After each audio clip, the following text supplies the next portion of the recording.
안녕하세요. 함께 자미두수를 공부해보는 시간입니다. 오늘은 천형과 천묘에 대해서 살펴보도록 하겠습니다. 이제 앞부분에 십사정성과 육길성, 육살성 등을 살펴보았습니다. 그리고 이제 잡성에 해당되는 별들을 살펴볼 겁니다. 천형과 천묘가 짝성으로서 잡성들 중에서도 이제 중요하게 취급되는 별이어서 먼저 소개를 드립니다. 잡성이라고 해서 중요하지 않은 것은 아닙니다. 십사정성, 육길성, 육살성, 잡성. 제가 보는 관점으로는 모든 별이 다 중요합니다. 중요하지 않다면 그 별이 있을 이유가 없겠죠. 어떤 거라도 그 용도가 있으니까 존재하는 겁니다. 그래서 뭐 십사정성, 육길성, 육살성 뭐 이런 별들은 중요하고 잡성들은 뭐 중요도가 좀 떨어진다 이렇게 이제 뭐 보통 책에서 언급을 하는데 제 관점에서는 중요하지 않은 별이 없다. 다 중요하다. 그리고 특히 길흉을 판단하는데 오히려 잡성이 훨씬 더 그 길흉 정단하는데 정확하게 활용되는 경우가 더 많다. 그래서 저는 잡성을 굉장히 중요하게 생각하는 사람입니다. 그래서 어느 별 하나 중요하지 않은 게 없다라고 이제 저는 강조를 합니다. 천년천녀는 짝성입니다. 이 짝성이라고 이제 강조하는 이유는 용어에서 보면 천형, 하늘 천자에 극할 형자잖아요. 그리고 천요, 하늘 천자에다가 도화를 뜻하는 요자가 있습니다. 그러다 보니 이 형극적인 성향과 도화적인 성향이 짝을 이룬다라고 생각하기가 어렵잖아요. 그렇지만 짝성이라는 거죠. 그래서 천년과 천녀는 짝성이라는 것을 한 번 더 강조를 합니다. 그리고 이 천년, 천녀는 삼방에서 만납니다. 짝성은 뭐 대궁에서 만난다든지 삼방에서 만난다든지 하는 경우가 비일비재합니다. 천년, 천녀는 반드시 삼방에서 만난다. 그리고 이 천형, 천녀가 묘왕지냐, 함지냐에 따라 가지고 희기가 달라집니다. 희기. 희기라는 것은 어떻습니까? 묘왕지라는 것은 별이 밝은 것이고 함지라는 것은 별이 어둡다라는 거잖아요. 거기에 따라 기쁘고 꺼려지는 일들이 두드러지게 나타난다라는 겁니다. 그래서 인간은 어떤 성향이 있나요? 천형은 절제, 자율이라는 의미가 있습니다. 절제하는 사람이니까 본능에 따르지 않고 절제를 한다라는 게 이제 천령의 의미가 있고요. 거기에 비해서 천녀는 방종의 의미가 있습니다. 절제와 방탕이라고 보시면 되죠. 그래서 사람에게는 누구나 다 그런 양면성이 있지 않습니까? 아무리 훌륭한 사람이라 하더라도 본인 스스로 본인을 돌이켜 보았을 때 방탕하고 방종하고 이런 부분이 없다라고 말씀은 못할 겁니다. 왜냐하면 겉으로는 하지 않았다 하더라도 자기 마음에는 벌써 그런 방탕과 방종이 깃들었다면 그런 속성이 있는 겁니다. 단지 나타내느냐, 나타냈을 때 강하게 드러나느냐, 약하게 드러나느냐의 차이가 있을 뿐이지 실질적으로 사람에게는 누구나 어, 절제와 방종이 양면을 가지고 있다.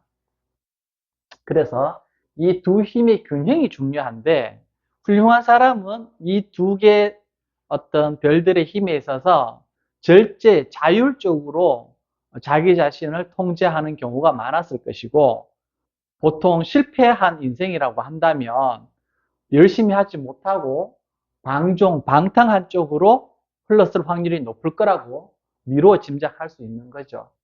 그래서 개괄적으로 한번 천형과 천녀를 비교를 한번 해보면 천형은 태양, 화에 속한다라고 합니다. 그리고 천녀는 천녀, 예쁘잖아요. 도화잖아요. 그러니까 달이 이쁘지 않습니까? 감정적이고 정서적이고. 그래서 태음, 수에 해당된다. 그래서 수화에 해당되는 게 천녀와 천형이라는 거 아시면 될 것 같고, 이 태양이라는 것은 십이사항궁에서는 자식에 해당되었죠. 그래서 이 육친궁에 이렇게 있으면, 천형이 있으면 좀 불리합니다. 그리고 천녀가 공격하는 창이라면 왜 그렇습니까? 방탕방종으로 막 날뛰고 싶으니까 공격하고 싶은 거죠. 방탕방종으로 그것을 드러내고 싶은 창이라는 거죠. 그렇다면 절제와 자율로 그것을 조절하고자 하는 것은 상대적으로 방패가 될 겁니다. 그래서 천녀와 천형을 창과 방패라고 비유를 합니다.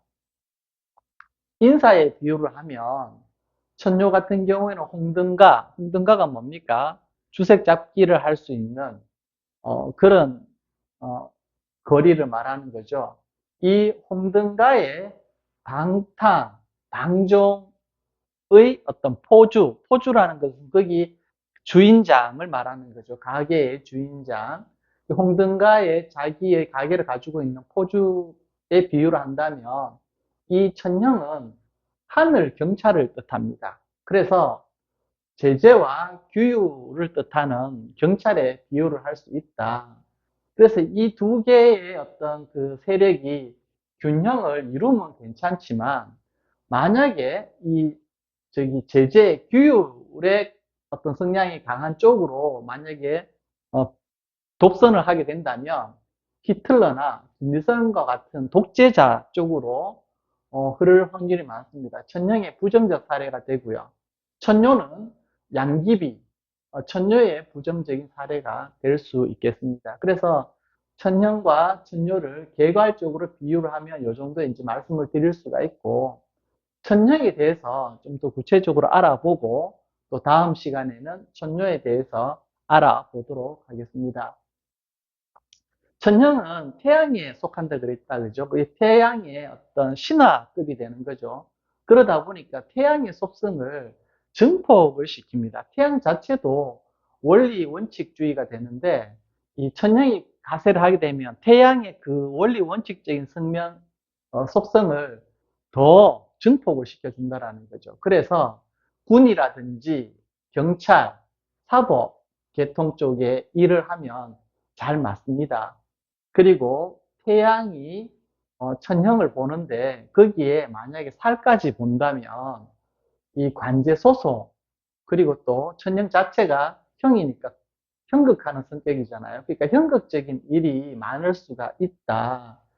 그래서 형극적인 속성으로 이제 이 천형을 대표적으로 이야기를 할 수가 있습니다. 그런데 이 천형의 형극적인 속성을 배가시키는 별이 있습니다. 살성 중에서 어, 그 경금에 해당되는 경량, 이 경량을 만난다면 현극적인 성향을 더 증폭시켜 줘서 흉이 2배가 됩니다. 왜 그러냐면 이 경량의 속성이 굉장히 강해지거든요. 천형을 만나게 되면. 그리고 명궁과 신궁에 천형이 만약에 있다면 승도, 종교인이 된다라고 이제 통변하시면 될 것 같습니다. 그리고 고형, 외로울 고자에다가 형, 스스로 외롭게 만들면서 어떤 스스로 그 형을 이제 감수하는 그런 성향이 있고 또 요절할 수도 있다. 그 공자의 제자 아내처럼 젊은 나이에 요절하는 경우, 그러한 경우에 해당될 수 있다. 그리고 또 나타나는 현상이 가난할 수도 있고 부모 형제가 온전하지 않을 수가 있습니다. 그리고 관제가 만약에 발생을 한다면 감옥을 갈 수도 있다라고 보는 거죠. 그 이외에 또 잃을 재물 제자에서 실제 재물을 잃어버리는 현상으로도 나타납니다. 앞에서 이제 살펴보았듯이 이 뭐 육친 관계라든지 재물, 관로, 수명, 감정 등 어떤 전방위에 걸쳐서 흉한 작용을 한다라고 보시면 되겠습니다. 천형이. 그런데 반드시 뭐 그렇다라고 보기도 힘듭니다. 왜 그러냐면 여기 별의 그 밝기에 따라서 묘왕지냐 함지냐에 따라서 희귀, 기쁘고 꺼려지는 일로 나눠질 수 있다 그랬잖아요. 그래서 만약에 별이 어두워서 함지가 된다면 육친에게 불리할 수 있고 관제가 생길 수 있고 질병도 생기거나 사고가 나거나 요절할 수도 있지만 만약에 천행이 별자리가 묘왕지가 된다면 권귀하다. 권세가 있을 수 있으며 귀할 수도 있다라는 거죠. 그리고 충절이 있게 됩니다. 그리고 또 부귀가 따라오게 되겠죠. 그래서 이게 함지로 그 통변을 할지 묘왕지로 통변할지는 천형을 기준으로 해서 삼방에서 별들이 어떠한 형태로 배치가 되어 있는가를 잘 살펴야 됩니다. 정성이 길성에 해당되는 정성인지 흉성에 해당되는 정성인지 그리고 또 보자성이 좋은지 안 좋은지 이런 것들을 잘 살펴서 판단을 해야 됩니다. 그리고 좌오묘유의 자탐조합, 자미와 탐낭을 줄여서 자탐이라 그럽니다. 그래서 좌오묘유가 동서남북 방향에 있어서 정방향에 해당되는 위치에 있죠. 이 좌오묘유에 자탐이 있는 경우 도화범주격이 되는데 이때 만약에 천형을 본다 그러면 천형은 어떤 성격이 있다 그랬습니까? 절제의 성격이 있다 그랬습니다. 방패, 덜어내는 거죠. 막 도화를, 끼를 발휘하고 싶은데 그 도화 성량을 덜어내주는, 막아주는 역할을 합니다. 그래서 도화로 흐르는 경우, 도화 잡성들이 많을 때, 정성 중에서도 탐랑, 정도화, 차도화, 염정, 그 다음에, 지금 이제 다음 시간에 할 천요, 세 번째로 강한 도화, 이러한 도화성과 잡성 중에서도 도화별들이 많습니다. 홍난천이라든가, 그리고 대모, 함지, 뭐, 많은데 그런 것들이 있는가 없는가에 따라 가지고 도화로 흐를 것인지 아니면 공망성이 있다거나 천형이 있어서 공망은 그걸 비워버리는 거고 천형은 조절하는 거잖아요. 그래서 아무리 도화별이 있다 하더라도 천형이라든가 공망성을 만난다면 반드시 그걸 도화라고 보시면 안 되고 그냥 대인관계를 잘 하시겠다라 정도로만 통변을 해야 됩니다. 그래서 판단을 잘 하셔야 됩니다. 그리고 천형이 대모를 만나잖아요.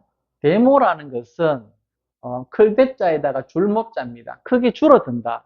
보통 재물적인 손실을 말하는 그런 의미가 있는 별인데 만약에 도화별을 만난다면 도화로도 흐르는 별이죠. 파패, 깨트려지고 패하게 된다는 거죠. 천형이 대모를 만나면 일단 천형의 부정적인 부분, 현극적인 부분이 드러나서 파패가 하게 되고 그 다음에 덜 손자에다 줄모자입니다. 덜어지게 되고 준다. 재물이 덜어지고 줄겠죠. 그리고 귤경자, 깨트릴 파자가 되니까 경파, 아무래도 일이 제대로 되지 않고 엎어진다는 의미가 있겠죠. 그런데 이 천형은 천형 자체가 의학적인 속성도 있습니다. 그래서 의사라든지 지금 저와 같이 이런 역학을 소개하는 역학 분야에 종사하는 사람들에게는 이 천혀, 천월, 홍란, 병부 이런 별들이 의사 사주, 역학자 사주에 이런 별들이 비춥니다. 그래서 이게 홍난이라는 것은 홍난, 천이 짝성을 이루겠죠. 그 다음에 병부, 사부 있겠죠. 병과 관련돼서 아니면 사부, 죽음과 관련돼서 이게 홍난천이 짝을 이루고 병부, 사부 짝을 이룹니다.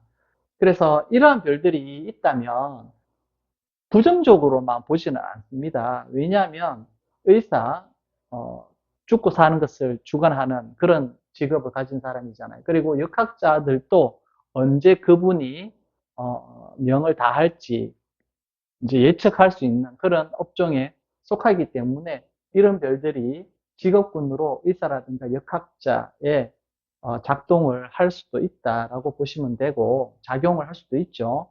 그리고 대한이라는 것은 10년 운을 뜻합니다. 그리고 유년, 1년 운에 만약에 이 천령을 만난다면 수술을 할 일이 있다. 또는 피 볼 일이 있다라고 이제 통변을 하게 됩니다. 이렇게 해서 오늘 천형, 천요, 짝을 이루는 잡성 중에서 천형에 대해서 살펴보았습니다. 수고하셨습니다.